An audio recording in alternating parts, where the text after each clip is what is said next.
était à l'aube de quelque chose qui allait révolutionner le monde. Une machine à imprimer, certes, d'aspect humble aujourd'hui, mais grâce à laquelle on pourrait accéder à tous les savoirs, à tous les livres, aborder en connaissance les grandes questions du temps présent et mieux connaître le passé. L'impression à caractère mobile, dont le processus fut mis au point par Gutenberg à Strasbourg, allait tout simplement permettre l'épanouissement de la Renaissance, faire naître la Réforme. Martin Luther, partout en Europe, a utilisé cette découverte comme instrument de propagande, et la lumière fut. Mais on sait peu de choses sur Gutenberg. Mais il y a au moins une chose qui est certaine, c'est qu'il commandait 2000 litres de vin par an et qu'il a également commandé une presse à un vigneron, mais cette fois-ci pas pour presser son vin lui-même, parce que ses associés témoignent dans un procès qu'il a transformé sa presse pour un autre usage. Devinez lequel? L'imprimerie, évidemment. Avant lui, avant cela, plus tard, mais grâce au même principe d'impression à caractère mobile, les livres étaient réalisés par des copistes. Oui, on recopiait patiemment les livres rares, avec leurs défauts, s'il y en avait, et il y en avait beaucoup.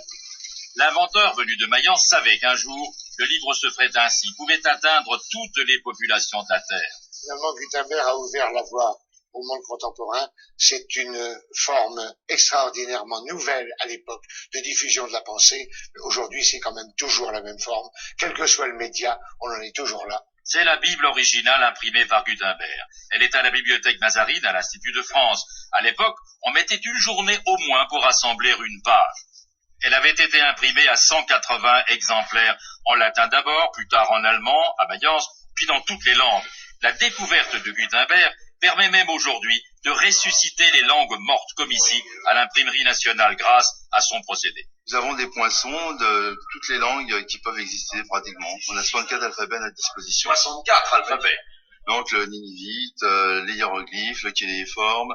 On a aussi du palmyrènien, du phénicien, la plus vieille langue, enfin le plus vieux alphabet qui existe. Qui a donné naissance à l'araméen et au grec. Et on continue de fondre ces précieux caractères. On imprime dans toutes les langues toutes sortes de choses, entre autres des notices en éthiopien demandées par des laboratoires français qui exportent vers l'Éthiopie. Gutenberg était un visionnaire, mais aussi un réaliste. Gutenberg peut être considéré comme avant tout non pas un technicien, un orfèvre comme on a pu le dire, mais comme un véritable chef d'entreprise, un homme d'affaires qui avait un projet professionnel et qui a réussi à le mener à bien. Ces machines à imprimer de collection se trouvent à l'imprimerie nationale, non loin de l'atelier des Poinçons classé monument historique, qui renferme 500 000 pièces gravées. Ici, on restaure les poinçons abîmés. Oui, l'imprimerie s'est avérée miraculeuse. Ça va amener aussi à la culture du peuple. Pensez qu'en quelques siècles, on en arrivera au roman à bon marché, on en arrivera à la presse, on en arrivera à l'information à la disposition de tous, parce qu'il n'est plus nécessaire de recopier en faisant des fautes. On peut se contenter de tirer après avoir corrigé. L'Institut de France, qui conserve précieusement la superbe Bible de Gutenberg, une œuvre d'art, se serait honoré d'accueillir l'homme qui rêvait de révéler l'humanité à elle-même et qui y est arrivé.